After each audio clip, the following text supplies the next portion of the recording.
Okay, Yay. Nancy. Okay, well, I apologize for having lost 5 minutes on that. My name is Terry Condos. I am the Voter Services Chair for League of Women Voters, Manatee County, and I welcome you all to our session today on voter services, training on doing tabling. And I'm going to start out by saying that while I have the mic and I've got some slides that I'm posting to your screen so you can see them. I am very aware that many of you have been doing tabling for years and years and years, which is far longer than I have. So I'm going to present some material, but I really want people to chime in both with examples from their own experience, or if you have different information than I'm presenting.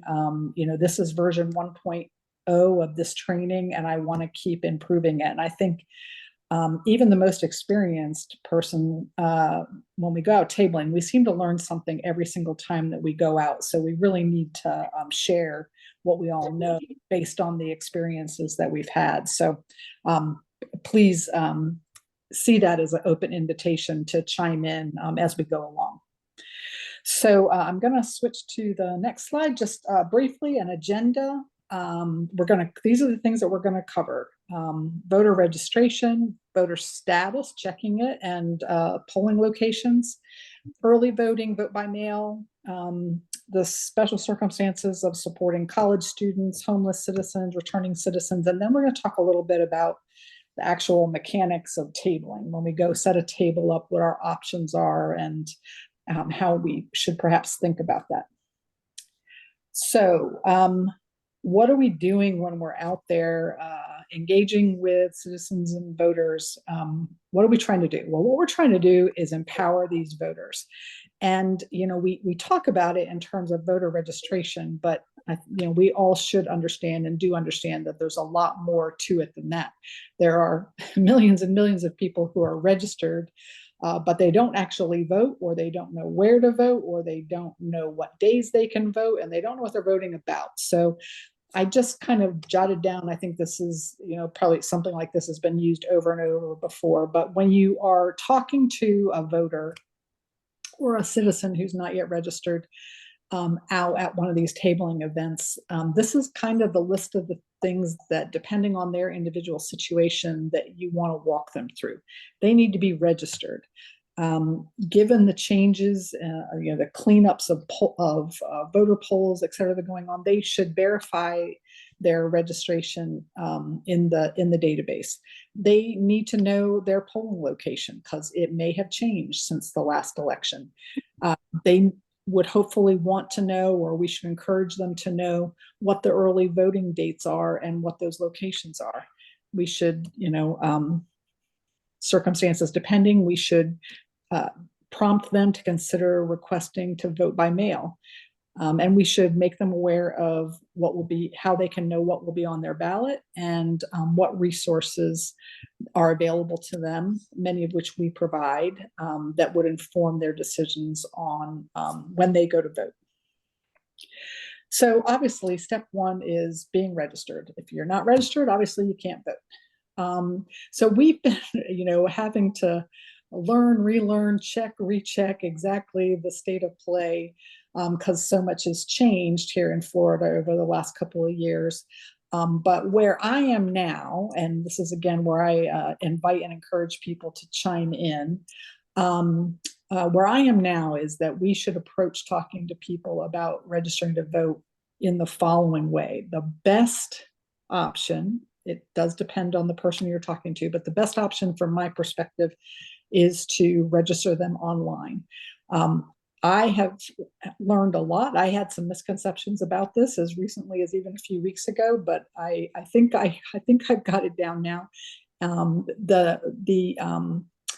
The difficult thing about getting someone to register online is that you have to have two forms of ID. You have to have both your Florida ID, your driver's license, driver's permit, or other official Florida identification, and you have to know the last four of your SSN. And for some people, that's easy. But certainly when we go into a high school, we run into a lot of kids who left their license in the car, or they don't know the last four of their SSN. So, that is the cost of entry. You've got to have both of those pieces of information. But if you have them, online is the best.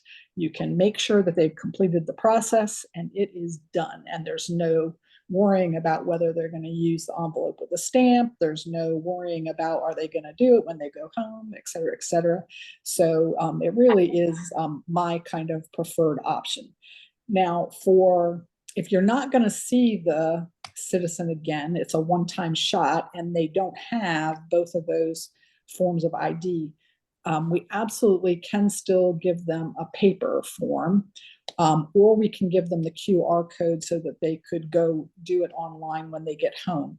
The difference between online and the paper form is that you can complete the paper form registration having only one of the two forms of identification. So if a person doesn't have a Florida ID, but they do have a social security number, they can register with just one piece of information. But that is a distinct difference between the online process and the paper process.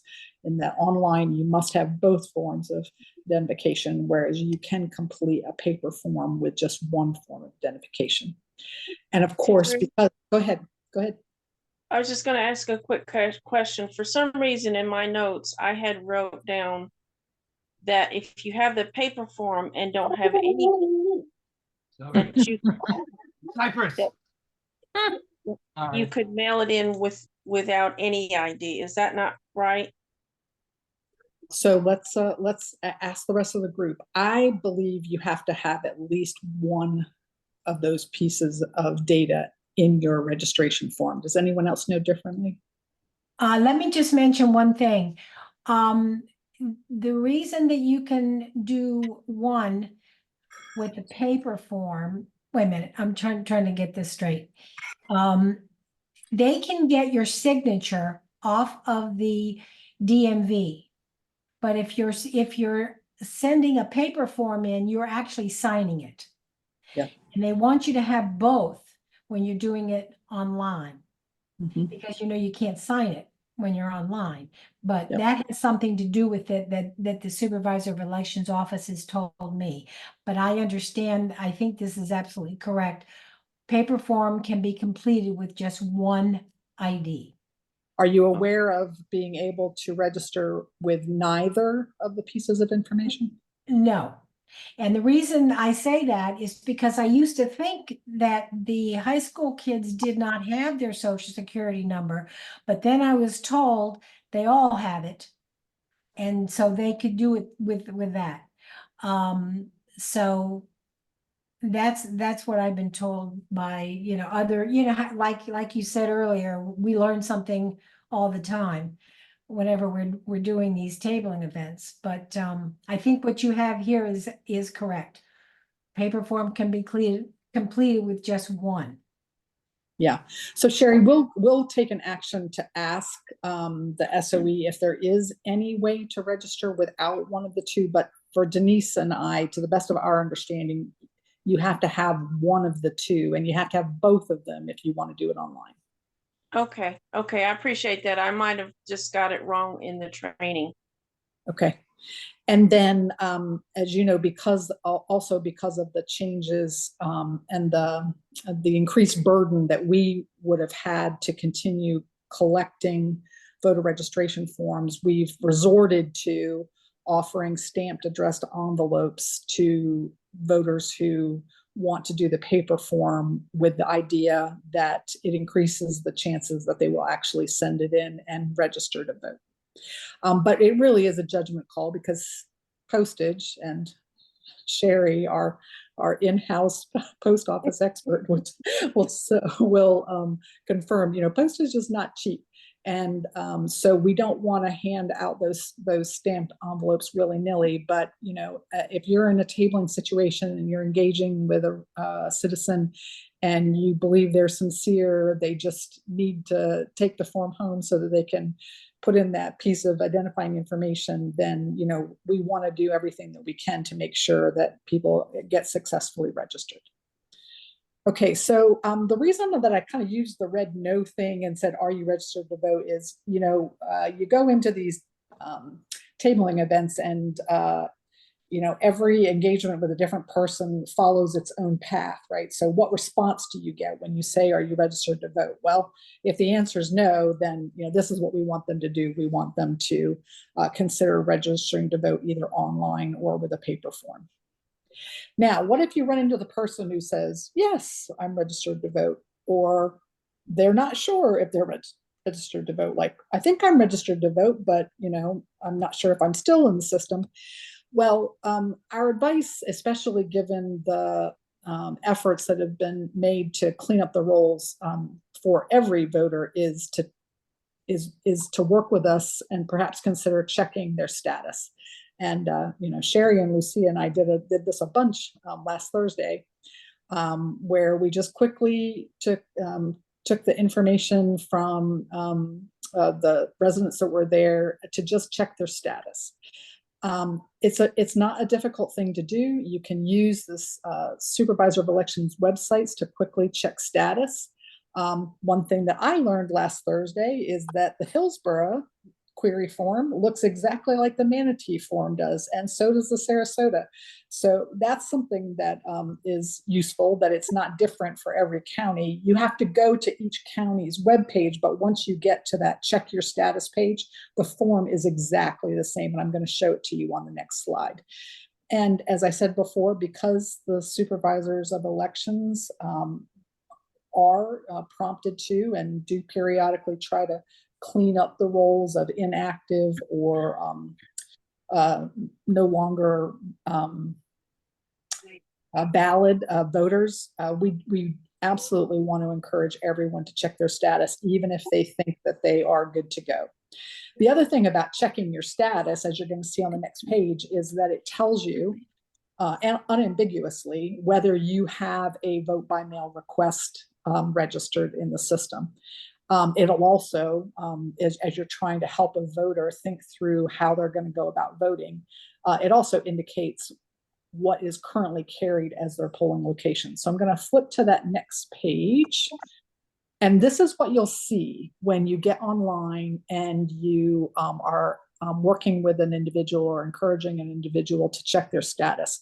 That query window on the left is, as I said, it is the same on each of our local SOE's web pages. It's that same window, whether it's Hillsborough, Sarasota, or Manatee. Once you navigate into that SOE's page where it says check your status, this is the query window that you're going to run into. You do not need to select a language. It will default to English. And I've seen a lot of people, well, not a lot of people, but I've seen people waste time fumbling around with that little select language button. So ignore that and just have the voter put, or if they're willing to give you the information and they want you to fill it out, which sometimes happens with some of our senior residents, just put in that first name, last name, and date of birth. Check the gray box, check that you're not a robot, push the blue submit button, and what you'll get is the web page, something like the web page response on the right. And what I want everyone to be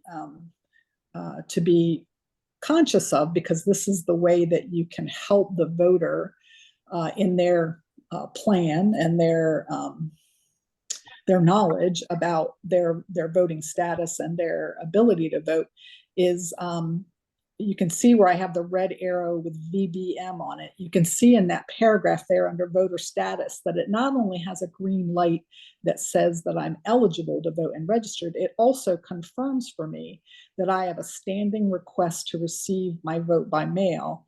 And actually, somewhere it actually shows the date that I made the request. But anyways, the other thing that you would want to prompt a voter or a resident to check is their mailing address at the bottom, because that address being accurate affects both what polling location they're assigned to, and if they are doing vote by mail, that's where their ballot is going to go to. So, these are it's a really quick response that comes, but there are several key pieces of information that are on that page when you submit a query and the voter is checking their status.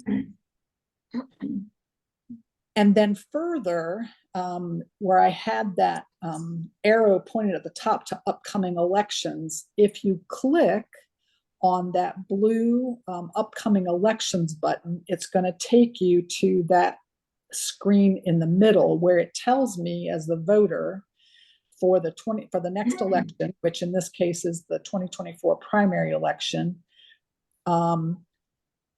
Oh, here it is. You'll see in the middle there, it says ballot status, and it says the date that I requested my vote by mail. So it's got Thursday, August 17th, 2023. I was very enlightened that day, and I called the SOE office and I asked to vote by mail. So it tells me, it confirms for me that I am going to receive my vote by mail ballot, and it indicates the destination.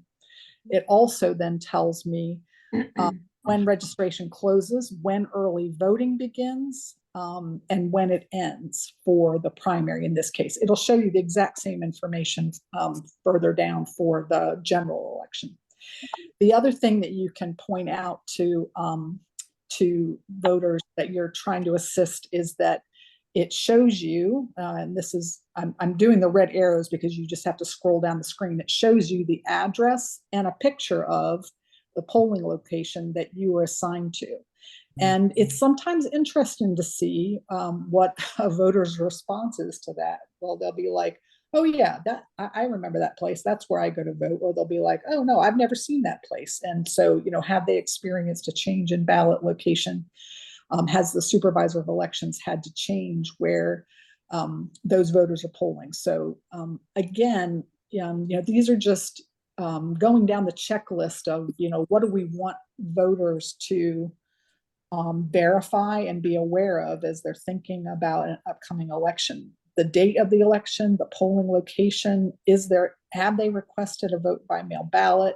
What address is it going to? What are the early voting dates that they can choose to use, and where are the voting locations? So on that last right-hand column, under the picture of the voting location, there's a hyperlink box that says view early voting locations. And if you click on that box, you get the map display that I have put immediately underneath there, which shows you what are currently lined up, which is 7 early voting locations. And hopefully it would help the voter to be aware of what the early voting location is that is closest to them, that would be, or closest to their work, or would otherwise be most convenient for them. I'm just going to look. Yeah. Okay. So that is that is my sort of wrap up of, if you're in that tabling process, and you've run into one of either two people. You've run into a person who's not yet registered, who you're sort of encouraging, and if they want to, you're assisting and helping them actually do the registration process.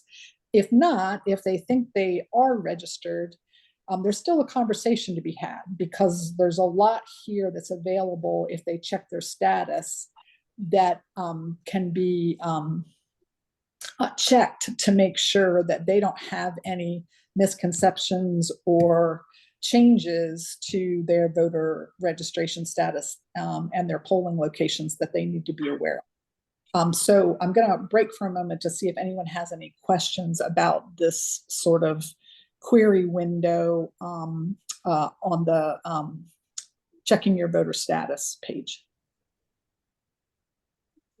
Or has anyone else had any experiences with using this window where other issues came up, or et cetera, et cetera? Okay, I'm not hearing any.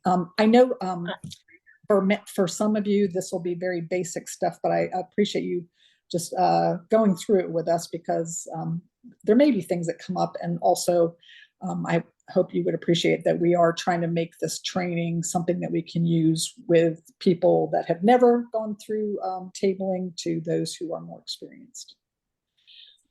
Okay, so the next scenario with a citizen at a tabling event or in a citizen engagement, the next discussion is, okay, you're registered, okay, you've checked your status, you know where your polling location is, you know your early voting options.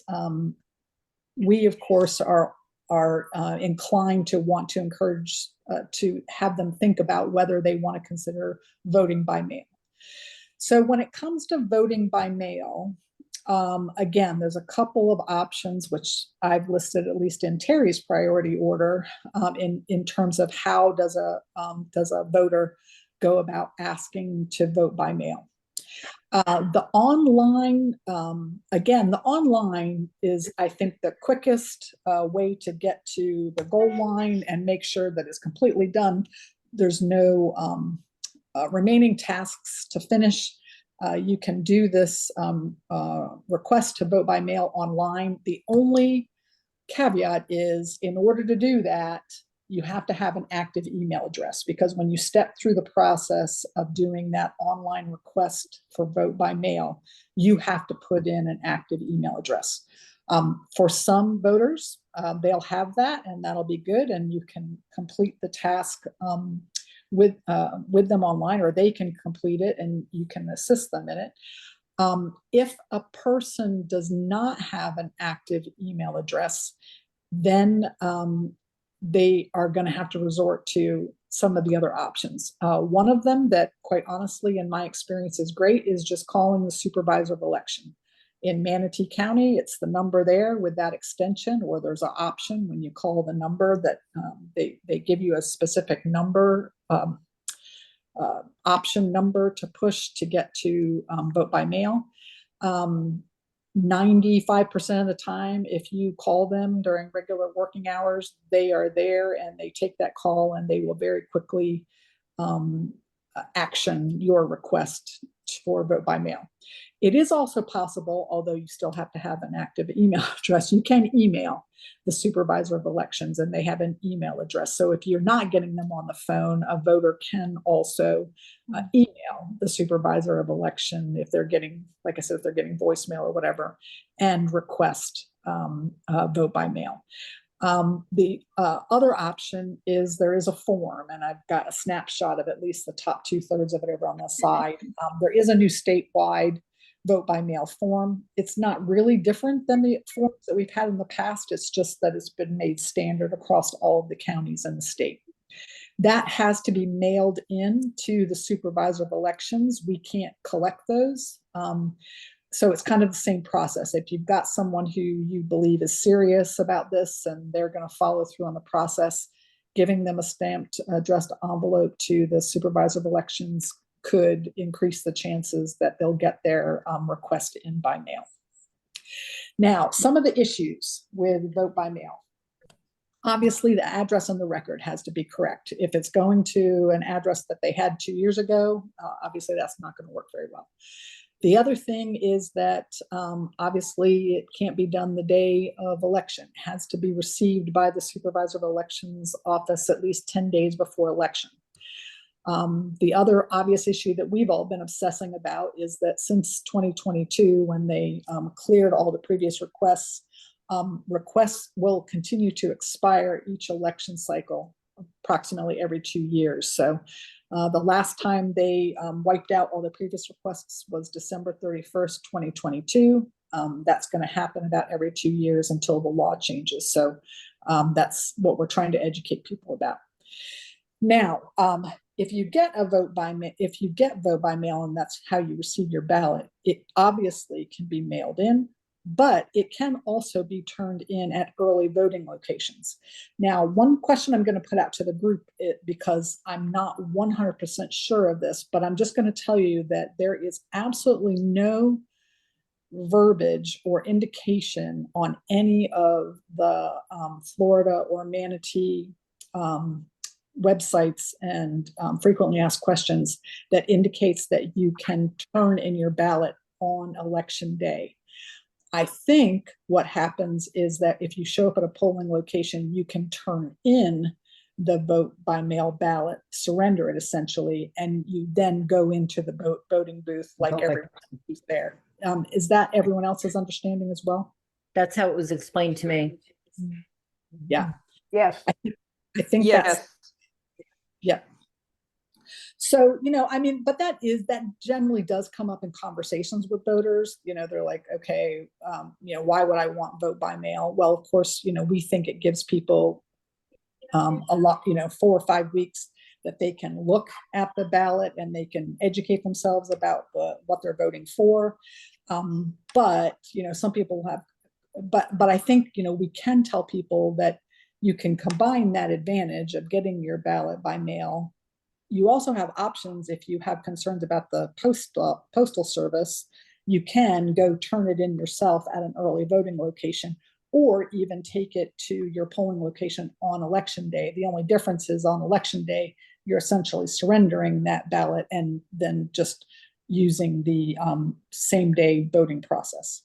And of course, the other thing with vote by mail is that you got to mail it not the day of elections, because the supervisor of elections indicates that they have to be received by 7 p.m. on election day in a slot, right? Either in one of those early voting location ballot boxes or boxes that you would insert into the slot, or obviously there's a box at the supervisor of elections office itself. Any other things that people have run into with vote by mail, or things that the group needs to understand about vote by mail? I would just, oh, go ahead. That's all right, go ahead. I would just like to share an experience I just had, because I knew I have voted by mail. Both my husband and I have voted by mail for the last 2 years, maybe even longer. I can't remember. And I knew that it was up, and I went online, and I don't know what I did. It was like I re-registered to vote, which I can vote, but I was trying to update my vote by mail because I never know if I'm going to make it back down to Florida in time. And I didn't think that I had done anything, but I did get a phone message or an email message from Dorothea Ferguson with the information, and it says, per phone call from voter. I didn't call, I was doing it all online. And it said, set voters up for VBM for the August and November election ballots to be mailed to New York. And then it has her contact information. I'm going to call tomorrow and double check. But I had difficulty figuring out, I wasn't trying to register to vote. I was trying to update my voter by mail registration, and didn't think that by the time I got done with the process, I didn't think I had done it. But then I got this a couple of days ago. And so anyway, I'm just sharing that. Okay, Sherry? Yeah, I was just going to mention a couple things. The one advantage to the vote by mail is you can track your vote. Because a lot of people think that, oh, well, if I put it in the mail, how do I know it's actually going to get counted? Well, you can actually track it online. It tells you when it's been received, and then it tells you when it's been actually put in the system as you voted. So I thought that was really cool that you could do that. And I guess probably here in Florida, or maybe every state is different, but where you have there that it has to be received by 7 p.m. on election day. So that is different than it has to be postmarked election day. Is that correct? Yeah, I checked that wording on the SOE site today, but I didn't have time to call and verify / clarify that. But that wording is on the Manatee SOE website. Yes. Okay. So I'll check on that. Okay. And I was just going to briefly mention, when you were talking about registering people, I noticed when we were at the school, I had one kid that was filling it out on the laptop. And when he got done, when they get done with the process, and I can't remember if he was 16 or 18, but in any case, when you get done with the process of registering, because there's no way to print out anything, they were just taking pictures of the screen with their phones. So is that just kind of like a confirmation that you are in fact registered to vote? Well, I think it's not, I think that's not ill-advised. I wouldn't discourage them from taking that snapshot. It's obviously not the same as printing out the form that the SOE has, but yeah, I mean, I don't know what they could do with it. Well, this was just after they were registered. They Yeah. registered online, and then at the end of the process, it must have given them, I couldn't really read it because I didn't get close enough to the screen, but it Yeah. must have been given them some kind of confirmation process that they were in fact registered. So Yeah. that's all they're taking a picture of, is just that confirmation. Yeah. Yeah, I mean, like I said, I think it's not a bad thing to do. I'm just not sure like what action you would take. But you know, at least they've got a picture on their phone. It reminds them that they registered and they should be. And maybe it reminds them to go back at a later date and actually check their record and make sure that the registration, you know, became effective and entered into the system. I don't know. I like to make just one comment about that. We had learned, I guess, a little while ago that if we're registering them for the first time online, they Mhm. need to give it a little bit of time before they actually do the vote by mail, because they have to make sure that the SOE has their information. And now it seems to me, if you're doing it online, it's instantaneous. However, that was the thinking at some time. So are we now, can do both at the same time? Register No, the first I don't time and then do the vote by mail if they were to choose that option also, to do them both online at the same time? No, I think you're right, Denise. It takes there, but what I should do, I just wrote down while you were talking.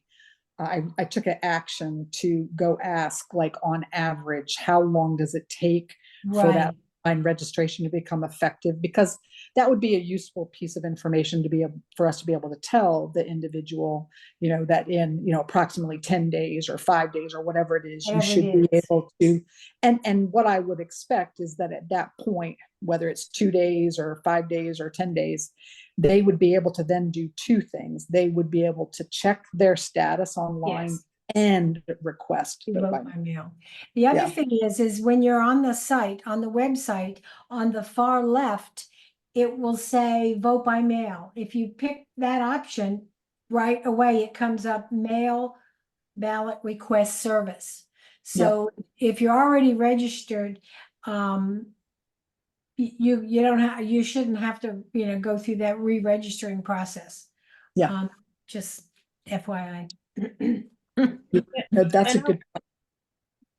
yeah, I was just going to mention one more thing is when they're registering for the first time online, of course, after that process, assuming they're 18 or older, you're supposed to get your voter registration card in the mail. Yeah. So if you don't receive it within a certain amount of time, at least you have on your phone when you actually registered. And I guess again, that's just a verification in case you don't receive your card. Yep.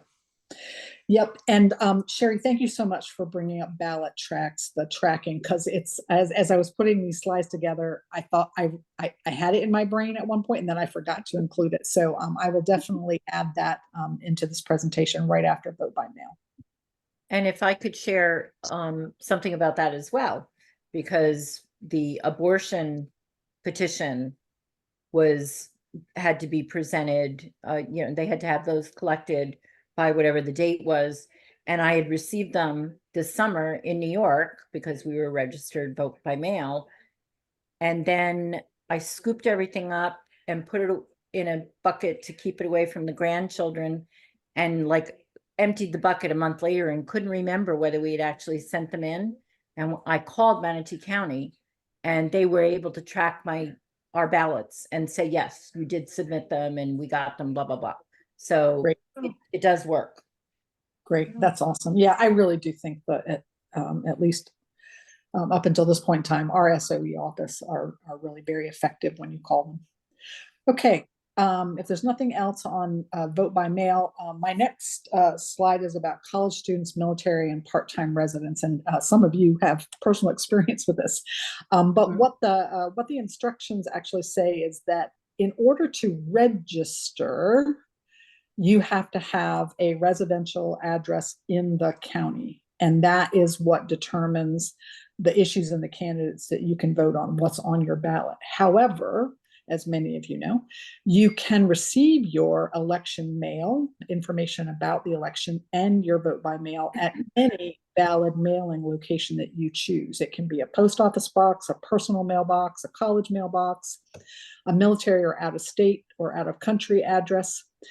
There is an additional option for military, but only military. They can receive their ballot by email because of the long mail times that it takes if you're way overseas in the DoD system. All election-related materials, including a vote by mail ballot, if you've requested it, will be sent to the mailing address you provide.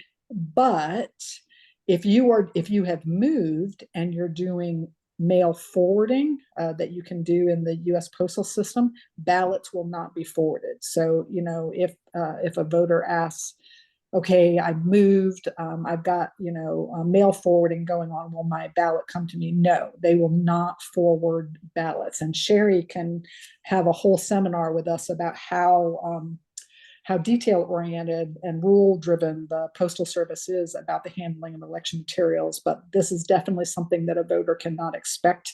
If you have moved and you want your ballot sent or your election information sent to a new address, you have to go in and log that new address with the supervisor of elections, with the voting process. So now the one thing that I wrote down an action to myself earlier. Actually, no, I'm going to skip that. Because it comes up on the next slide. But anyways, does anyone have any differing or additional information about the situation of having a second address that you request your materials to be sent to?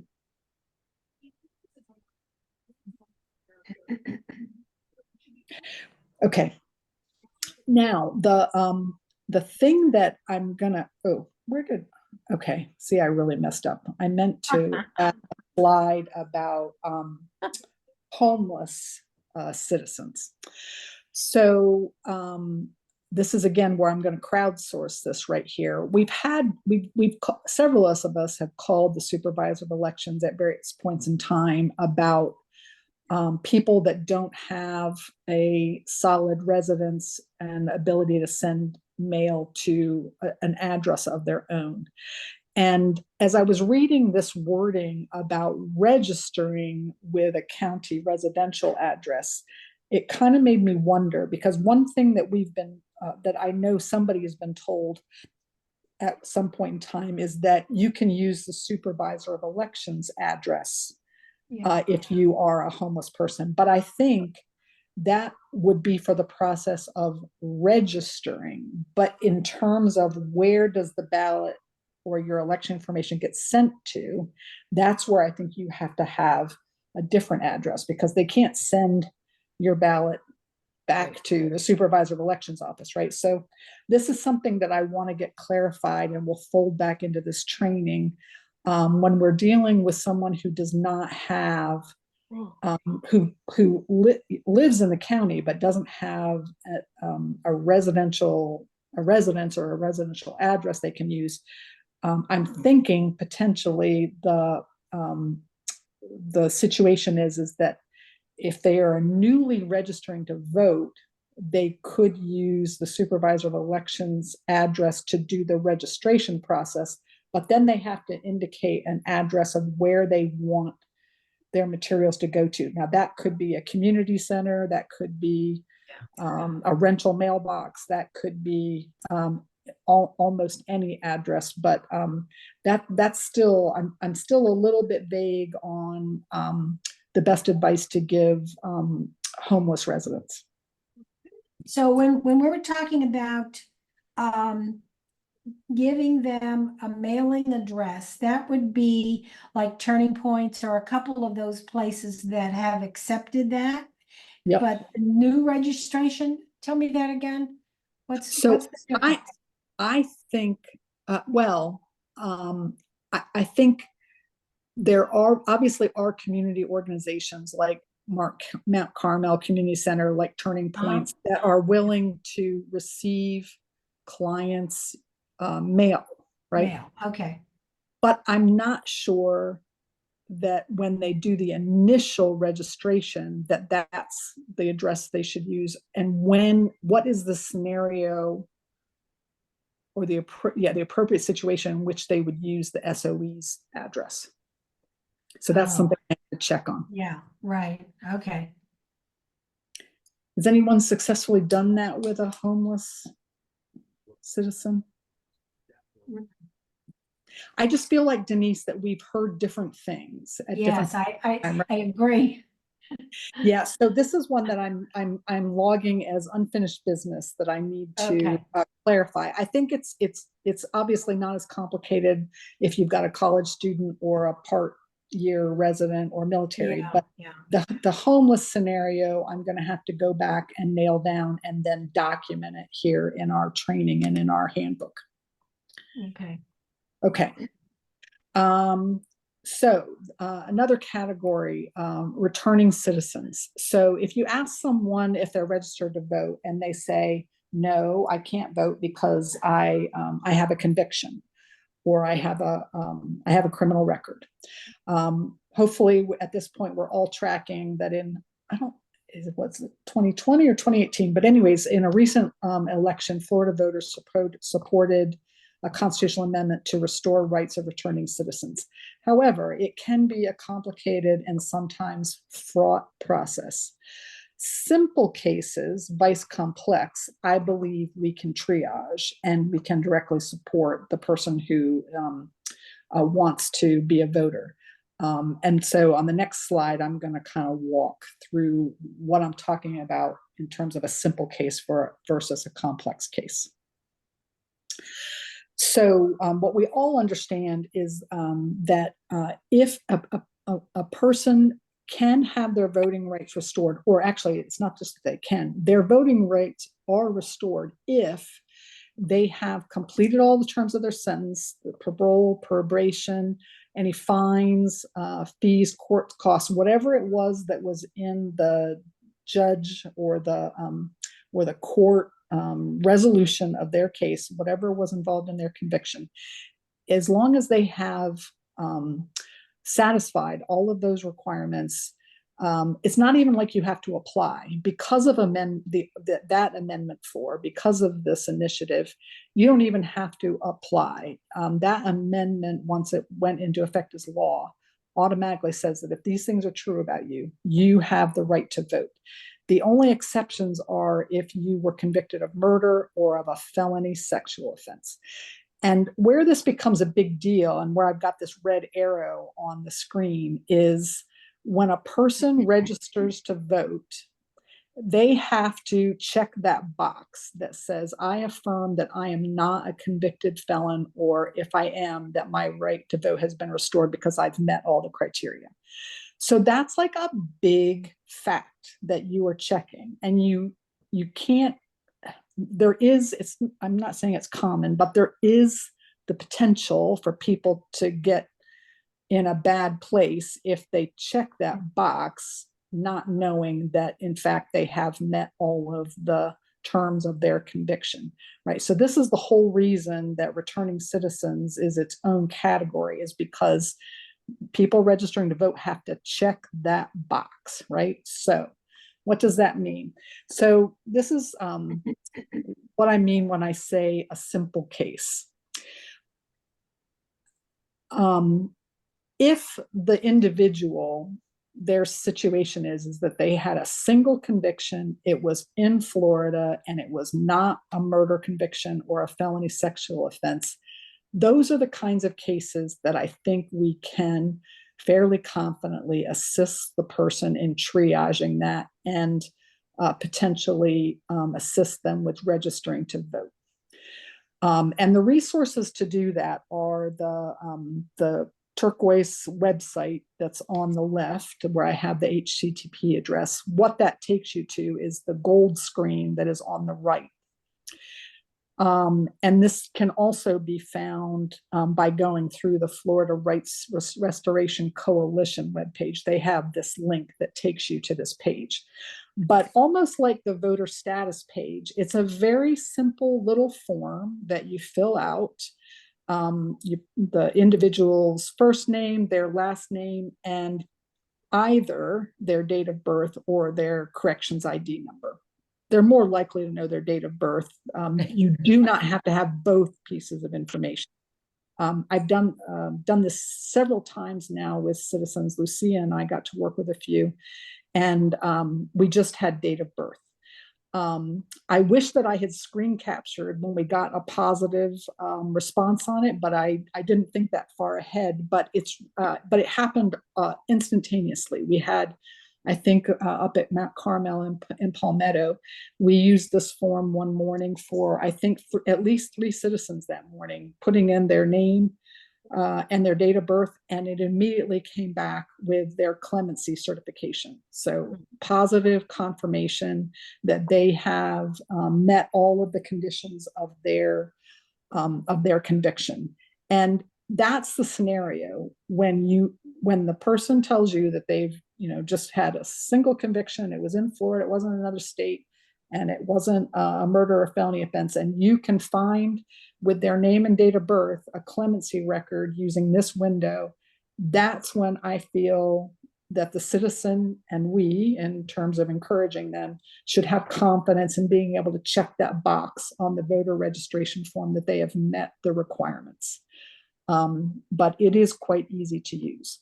So that I am fairly often asking the the league at the Florida level and the lawyers who are experts on this to confirm for me that this is good practice and that we're not leading anyone astray. But this is my understanding of it, and I think it's the reason that this Office of Executive Clemency page was put out there, is that so that people can get that fairly easy confirmation that they have met the requirements of their conviction.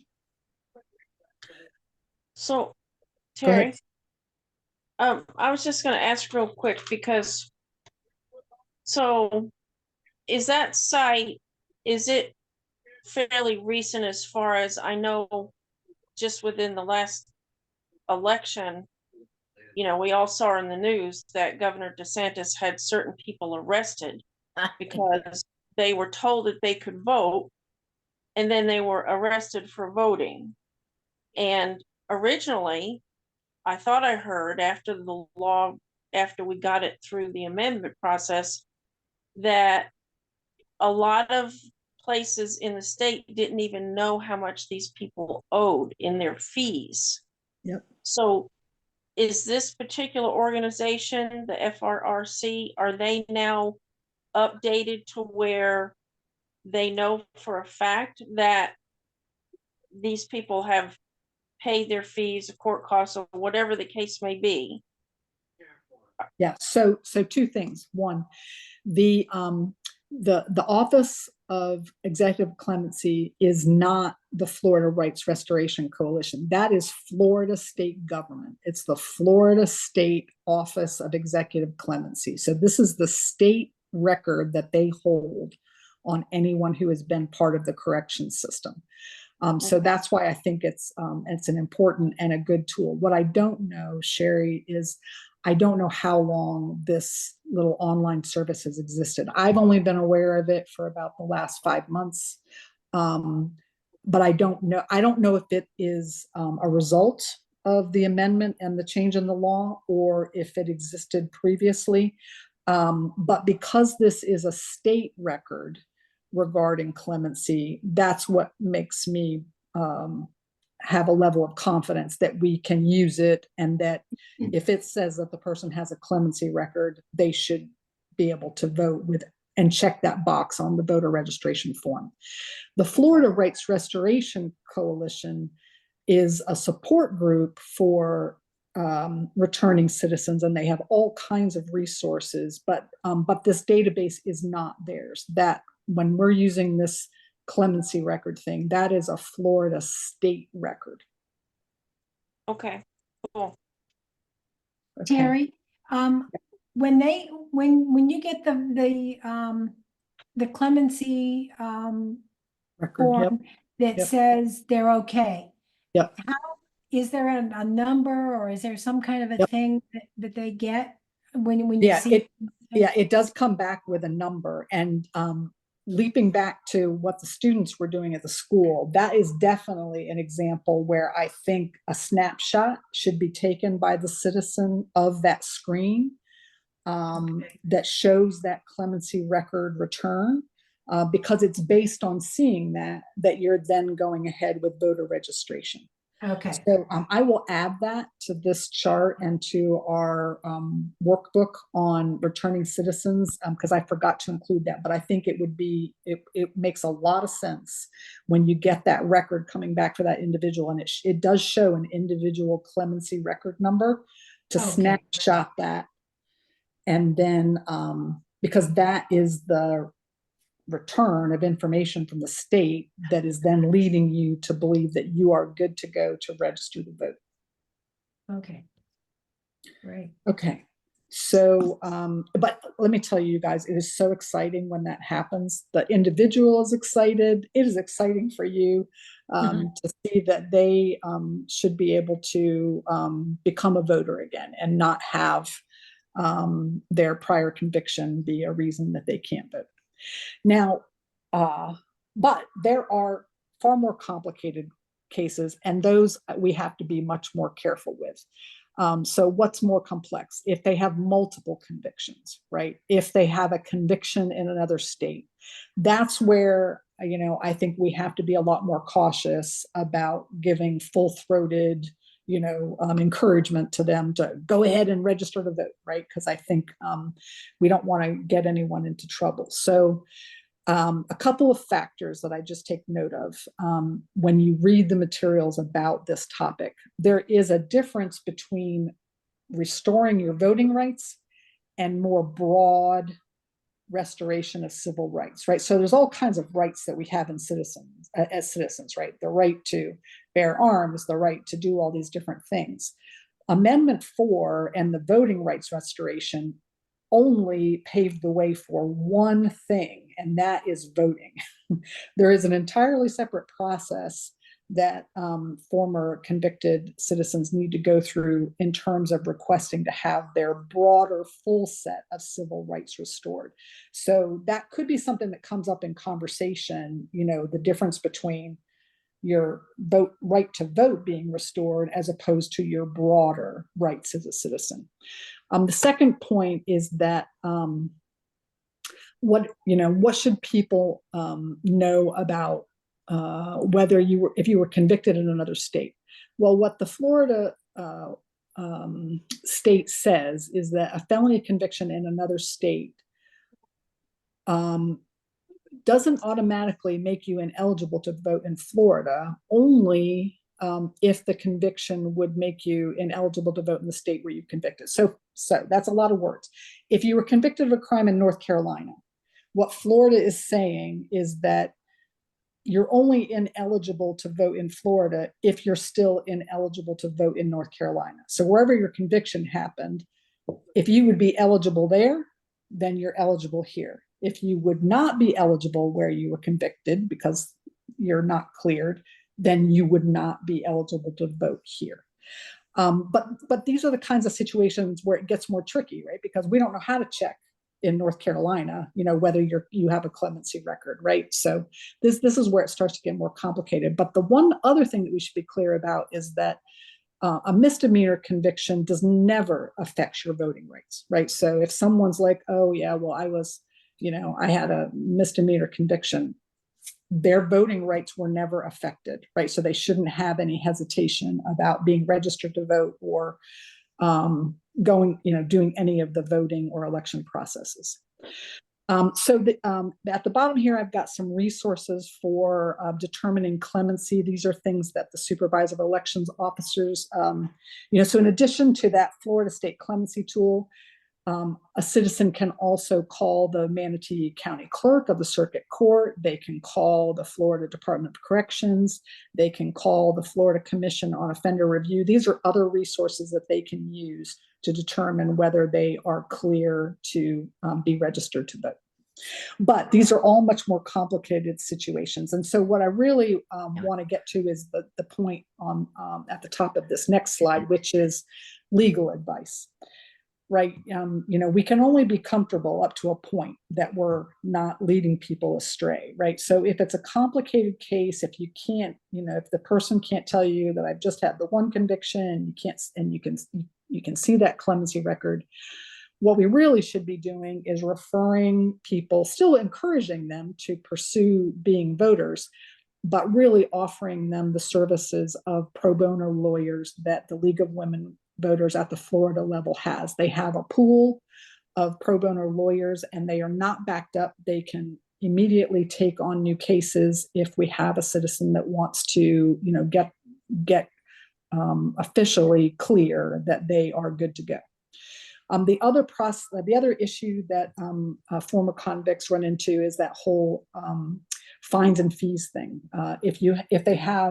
If they've done their time, probation or jail time or whatever, but they still have fines and fees and they're exorbitant or beyond the person's means, the Florida Rights Restoration Coalition has an online application on their website from 2 slides ago where the person can request assistance with getting funds to pay off their fines and fees so that they would have a clear record to vote. And then, once a person gets past all of that, the other things that we would do for a returning citizen is just the normal things that we would do for any voter, helping them understand how, when, and where to vote, what resources they can use to inform their voting. So it's, I think my bottom line is that it's really exciting, the idea of helping a returning citizen to have an active registration and be requesting their ballot by mail or whatever. But really my feeling is that we shouldn't go past the simple cases where we can use that straightforward online clemency tool. Otherwise, we need to just refer them, give them resources that they can use to go further, but not actually encourage them to fill out the voter registration form. Hey, questions? Terry. Yep. Yeah, Terry. Yeah. I was just gonna mention, I really can't remember who it was that told me. I want to say it might have been a Sarasota League of Women Voters person, but they told me that the financial assistance was not available right now. So I don't know if that's just a temporary thing that they were out of money, but that's what that person told me. So it could depend on the organization, because there are various nonprofits that have been trying to help returning citizens. I will tell you that I checked today, and the FRRC still has an active web page where people can submit. That's good to know. Thank you. Now, I think one thing that funding did dry up on is drivers for people. There was a nonprofit that was paying like Uber and Lyft to give people money to get to a polling place, and I understand that some of those programs don't have funding anymore. Okay. But I think for fines and fees, FRRC is still accepting applications for assistance there. Yeah. Okay, I am aware that we are past our hour, but I wanted to just quickly then jump to tabling setups. Okay, so we got all this knowledge in our brains about how we can help people with registration and vote by mail and early voting, et cetera, et cetera. But then we've got the whole process and set of questions regarding, okay, we got our wagon, we got all this stuff, several bags, a big trifold carrier, all this, a laptop bag, we got a cart full of stuff. What do we do? And what am I supposed to do all of this? So just a couple of things that I wanted to say about this is that obviously, unless it's a repeat event that is recurring that we do over and over, almost every situation that Denise or any of us try to work on setting up is unique, right? There's different table sizes. Do they give you a table? Do we have to bring a table? Is it indoor? Is it outdoor? Are we taking computers? Is there Wi-Fi? Is there connectivity? Do we have a host that is sponsoring us, or are we there independently and just allowed to be there? What's our audience or our purpose? Are we going after youth voters? Are we trying to talk to registered voters about vote by mail? Are we expecting that we're going to see a good number of returning citizens? Are we going to be looking at citizens who have disabilities? Are we trying to recruit members to the league? What is the purpose of our tabling event? And then another kind of key consideration is, are we there to provide voter services, or are we there conducting issue advocacy, like petition gathering, et cetera, on a particular issue? And then that leads you to a whole set of consideration options that we have. We now have various sets of tailored graphics that we can use depending on those situations, the size of the space we have, the audience that we're talking about. We have choices of using a trifold background or just a single board on an easel. We have an option of a string with some clothespins and some graphics on it. We have options using the computer or tablets, or we have paper forms and envelopes. We have an array and a choice of pamphlets and brochures to put on the table. So there's a lot of different options and variables. What I'd ask you all to do is look at these two pictures and see if you can figure out, based on the differences in the graphics and the materials that are there, who we thought our audience was in each of these two pictures. Does anyone notice any differences between the two setups in terms of the materials that are there or the images? So is the one on the left for high schoolers? It looks like, It yeah. is. And what do we High notice about? school. We notice that there's a computer there.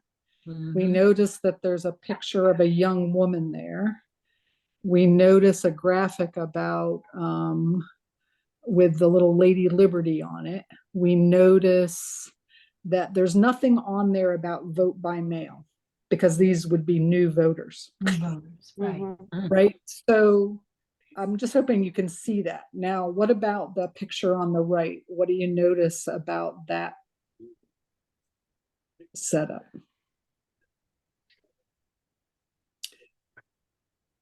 We have a returning citizen. Yep. Looks like, and we have forms Yep. and vote Report. by the, plus the signage is a little different. Yep. Exactly. So this verges on, and it pains my heart every time of looking like we're stereotyping, right? But you have to know your audience, and you do have to bring graphics that are going to resonate with your audience. So if you're expecting to be in a heavy Black population, I particularly used a picture of a young Black woman because I want it to resonate. I want in that population, at that center on that day, for people to see faces that they're going to relate to, right? Yes. And to see issues and images that they're going to relate to, right? So exactly. But this is what I'm talking about when I think we can try to increase our rate of success by taking into account who our clientele and our target audience is going to be that we expect to see on any event. So I'm going to jump to the next one, and I'm almost done, guys. I hope I will not make you stay with me all night. This is just to show a few images of when I talk about how we've got different formats and different approaches that we can use.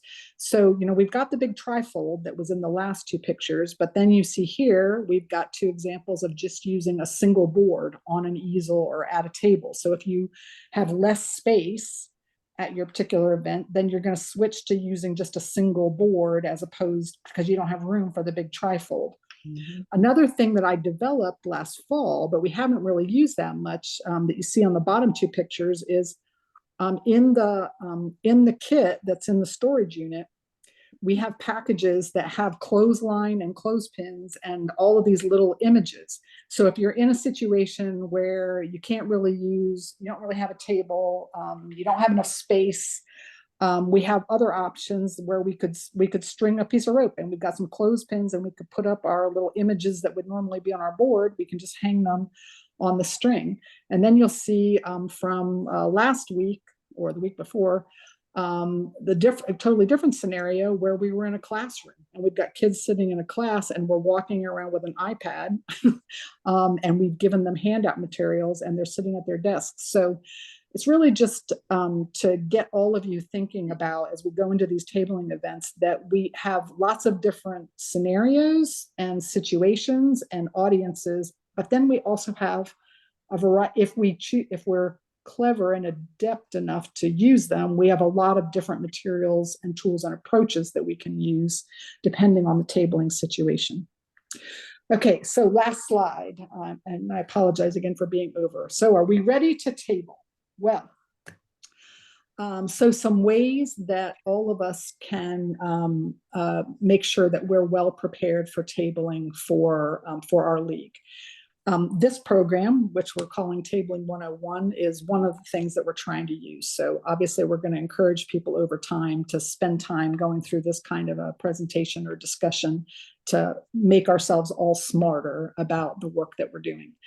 The second item there is the League of Women Voters of Florida voter registration qualification test. We encourage everyone to take that test. It doesn't take very long. But it gives us a level of confidence that as we send people out to do tabling, that they have at least the basic knowledge about the process that they need to have. Another thing that we'd encourage, I know it makes a big difference when we go to some of the high schools, is to have your league name tag. Whether you fit the category of the league that's providing you one or whether you pay for one, I think it always is a good look and is helpful in people identifying who we are if we have our league name tag with us.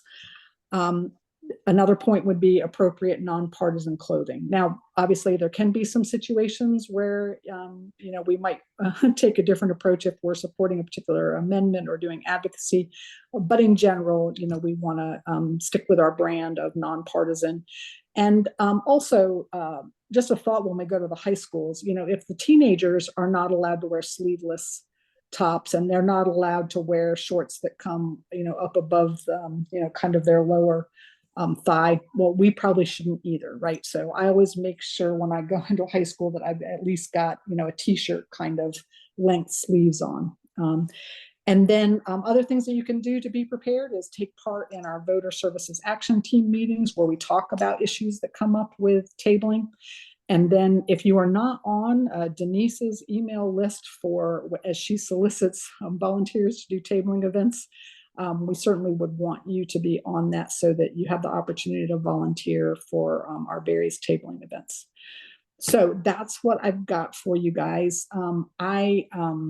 If anyone needs to leave, I certainly understand after an hour and 10 minutes. But if anyone wants to give us feedback, I've certainly taken notes as we've gone through today about things that are missing from this presentation, including ballot tracks, checking the fact of 7 p.m. on election day for the supervisor elections to have vote by mail ballots. I need to add QR codes in as one of the tools that we use to get people to register.